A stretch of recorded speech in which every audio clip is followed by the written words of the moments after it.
আমরা যে পরিবেশে বাস করি সেই পরিবেশের সঙ্গে আমাদের প্রতি মুহূর্তে মানিয়ে চলতে হয়। আমাদের এই পরিবেশে অসংখ্য ভাইরাস, ব্যাকটেরিয়া প্রভৃতি আণুবীক্ষণিক জীব আমাদের খাদ্য, জল, প্রশ্বাস ইত্যাদির সাথে আমাদের শরীরে প্রবেশ করে এবং আমাদের নানাভাবে অসুস্থ করে তোলে। এই সমস্ত বিজাতীয় বস্তুগুলি যেগুলো আমাদের শরীরে বাইরে থেকে প্রবেশ করে আমাদের অসুস্থ করে তোলে, তাদের বিরুদ্ধে লড়াই করবার জন্য আমাদের শরীরের যে প্রতিরক্ষা ব্যবস্থা আছে তাকে বলা হয়ে থাকে ইমিউনোতন্ত্র, এবং তার মাধ্যমে আমাদের শরীরের যে প্রতিরক্ষা ব্যবস্থা তাকেই আমরা বলি ইমিউনিটি বা অনাক্রম্যতা। এখন দেহের বাইরে থেকে যে বস্তুগুলো আমাদের শরীরে প্রবেশ করে আমাদের রোগ সৃষ্টি করে তাদেরকে আমরা বলি অ্যান্টিজেন। এই অ্যান্টিজেনগুলো অর্থাৎ এই ভাইরাস, ব্যাকটেরিয়া এগুলোও তো প্রোটিনধর্মী বস্তু, আর এরা আমাদের শরীরে প্রবেশ করার পর যে টক্সিন তৈরি করে বা এদের প্রভাবে আমাদের শরীরে যে প্রোটিন জাতীয় একটি বস্তু তৈরি হয় তাকে বলা হয় অ্যান্টিবডি। এই অ্যান্টিজেন এবং অ্যান্টিবডি পারস্পরিক বিক্রিয়ার মাধ্যমেই তৈরি হয় শরীরের অনাক্রম্য তন্ত্র।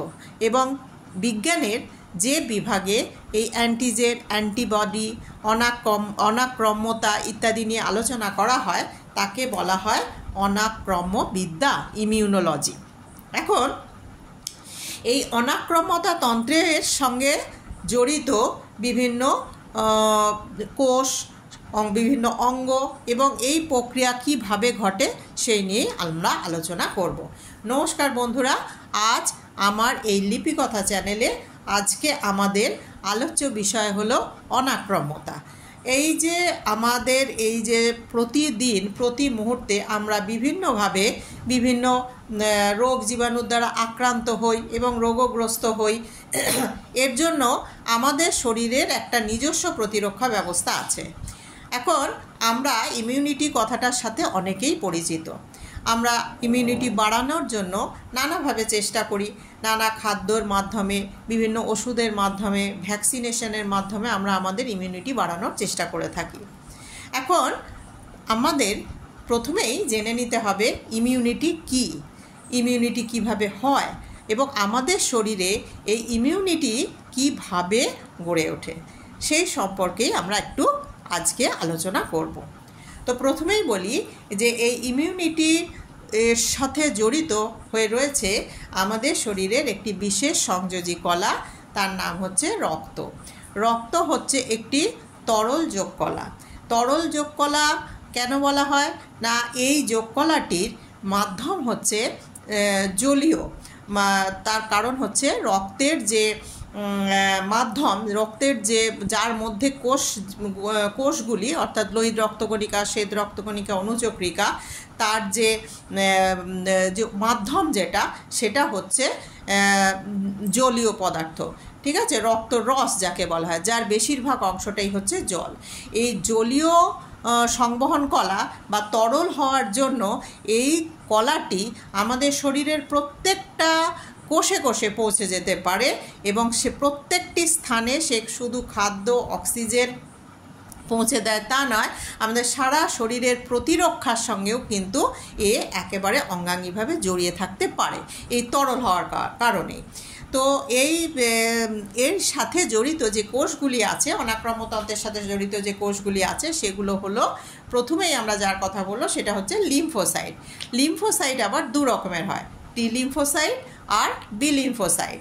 এছাড়া আছে নাল সেল আছে, মাস্ট সেল আছে, ম্যাক্রোফাজ আছে, কিছু গ্র্যানুলার লিম্ফোসাইট আছে।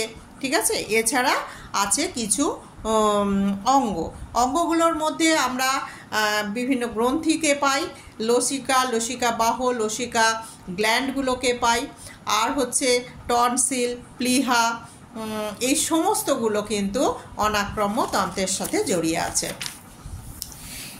এই অনাক্রম্যতন্ত্র সম্পর্কে জানতে গেলে আমাদের প্রথমেই অ্যান্টিজেন এবং অ্যান্টিবডির আন্তঃক্রিয়া সম্পর্কে জানতে হবে। আমরা আগেই বলেছি যে বহিরাগত কোনো বস্তু, সেটা ভাইরাস, ব্যাকটেরিয়া, অর্থাৎ জীবাণু, মাইক্রোবস, যেগুলোকে আমরা বলেছি অ্যান্টিজেন। এইগুলো আমাদের শরীরে প্রবেশ করে এবং প্রবেশ করে নানা রকম রোগের সৃষ্টি করে। এই অ্যান্টিজেনগুলো আমাদের শরীরে প্রবেশ করার পর তাদের দ্বারা বা তাদের দেহ নিঃসৃত টক্সিনের দ্বারা প্রভাবিত হওয়ার পর আমাদের শরীরের যে একটা ডিফেন্স সিস্টেম আছে তার দ্বারা তৈরি হয় একটি প্রোটিন, যাকে বিজ্ঞানের ভাষায় বলা হয়ে থাকে অ্যান্টিবডি।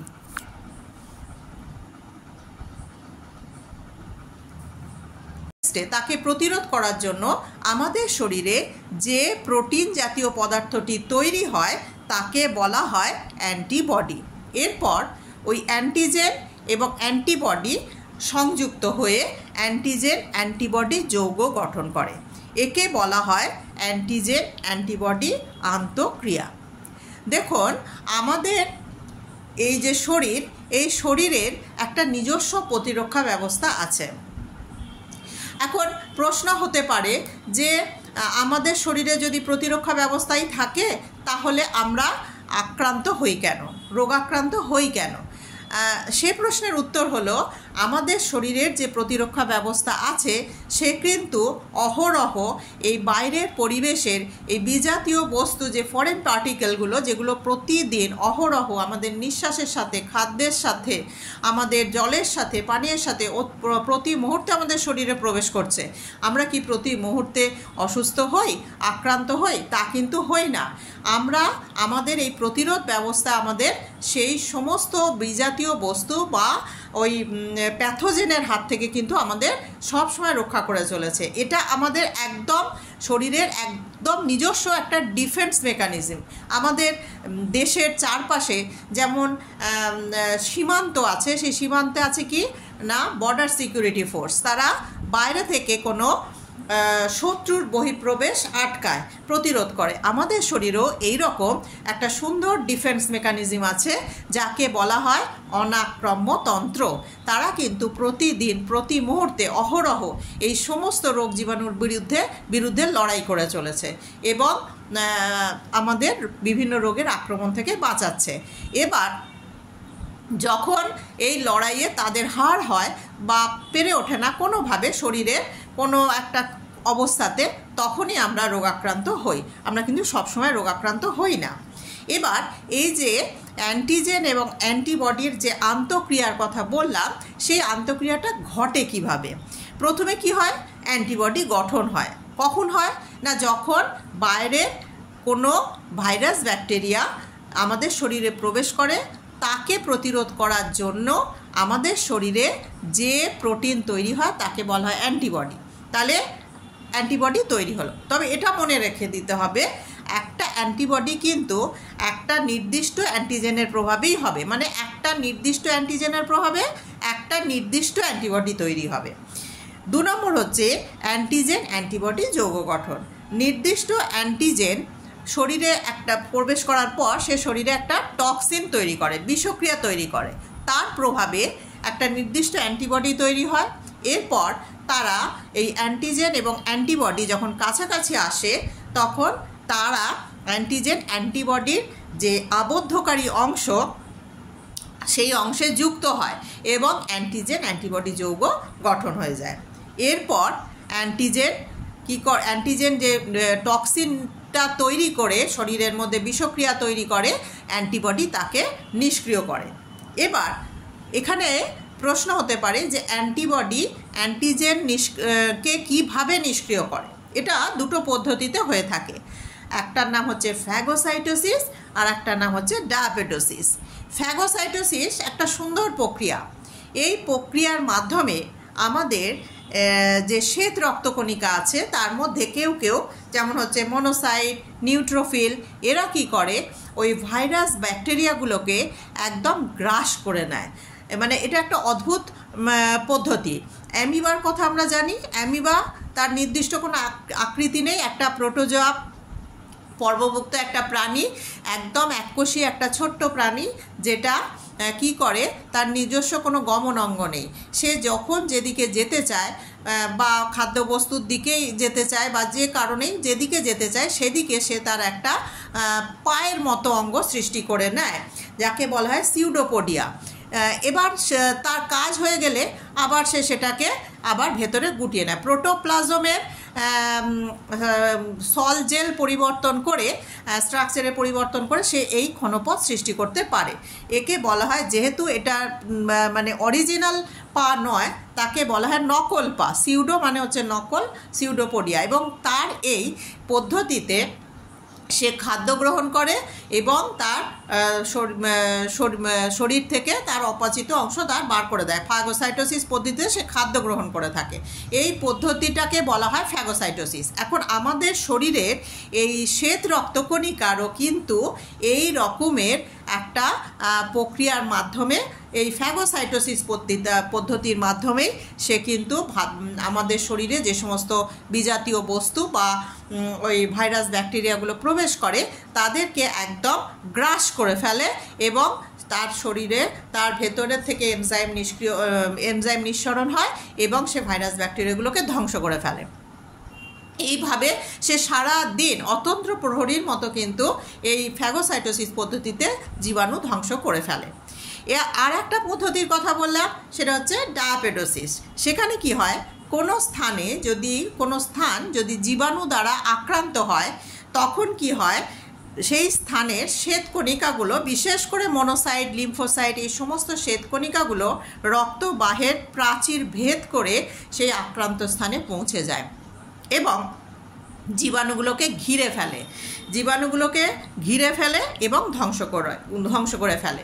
এরা কি করে, এই রক্তকণিকাগুলো, এই শ্বেত রক্তকণিকাগুলো রক্তজালিকার যে প্রাচীর এন্ডোথেলিয়াম ভেদ করে তার ভেতর দিয়ে সংযোগস্থলের সেই রক্তজালিকার এন্ডোথেলিয়ামের যে প্রাচীর, সেটার মধ্যে দিয়ে ক্ষণপথ প্রবেশ করিয়ে একটা স্থান তৈরি করে নেয়, যার মধ্যে দিয়ে সে ভেতরে ঢুকে যায় এবং তখন আরও সমস্ত শ্বেতকণিকাগুলো ওই পথ দিয়ে ভেতরে ঢোকে এবং আক্রান্ত স্থানের চারপাশে সেই যে জীবাণু থাকে সেই জীবাণুগুলোকে ঘিরে ফেলে এবং তাদের শরীর থেকে উৎসেচক নিঃসরণ হয় এবং তারা ওই জীবাণুগুলোকে ধ্বংস করে ফেলে।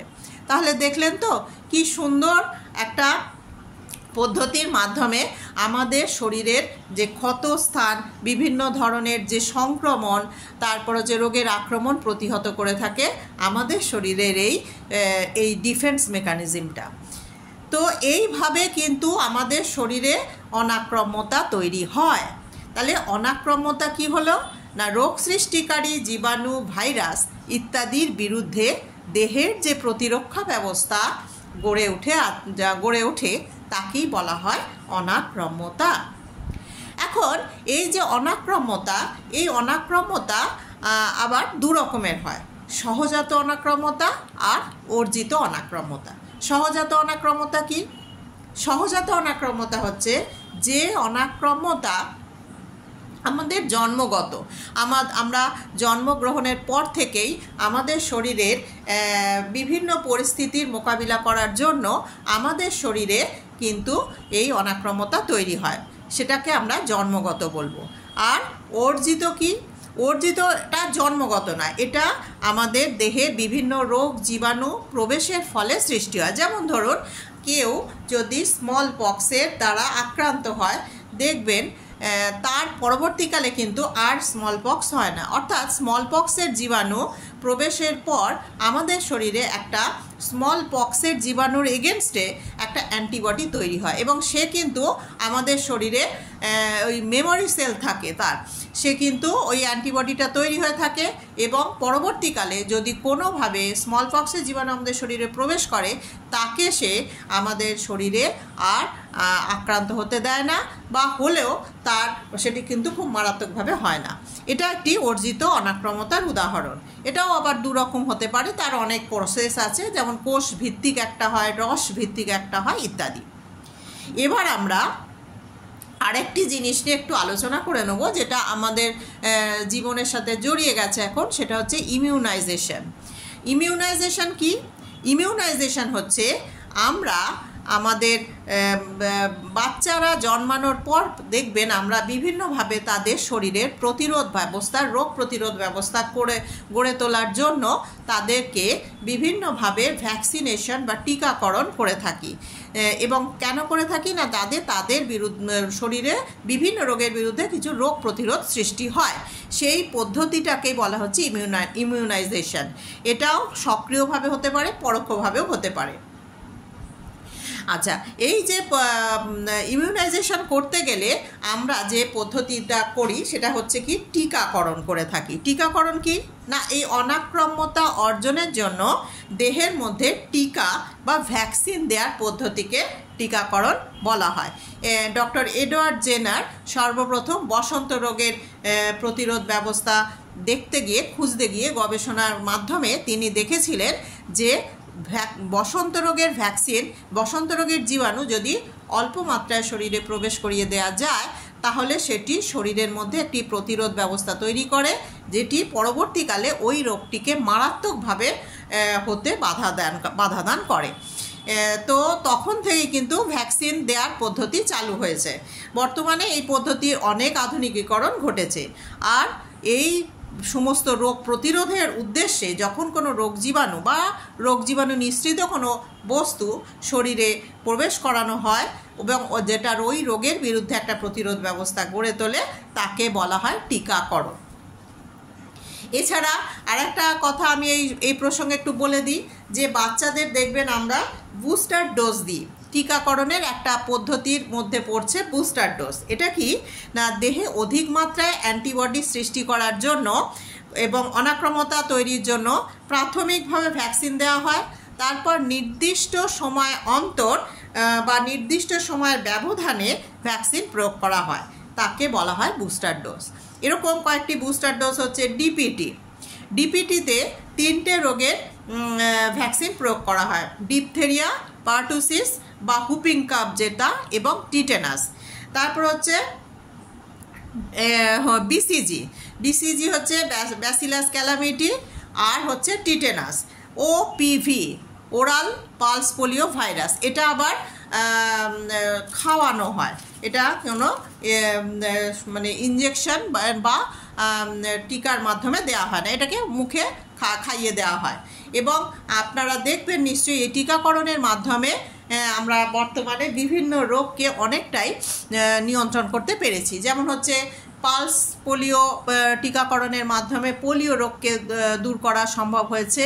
বসন্ত রোগ অনেকটা নিয়ন্ত্রণ করা গেছে এবং সেটা এখন ওইভাবে মারাত্মক আকারে হয় না। খুব সম্প্রতি আমরা করোনার ভ্যাকসিনও নিয়েছি, যেটা আমাদের এই রোগের মারাত্মকভাবে যাতে না হয় সেইগুলোকে আমাদের আটকানোর চেষ্টা করে। এইভাবে ভ্যাকসিনেশনের মাধ্যমে আমাদের দেহে অনাক্রম্যতা সৃষ্টি করা হয়। এই পদ্ধতিগুলো সবগুলোই হচ্ছে অর্জিত অনাক্রম্যতার উদাহরণ। তো এই ছিল আজকে আমাদের আলোচনার বিষয়বস্তু। আশা করি আপনাদের কাছে আমি বোঝাতে পেরেছি বিষয়টি। আপনারা আমার সাথে থাকবেন এবং এই চ্যানেলকে এগিয়ে নিয়ে যেতে সাহায্য করবেন। নমস্কার।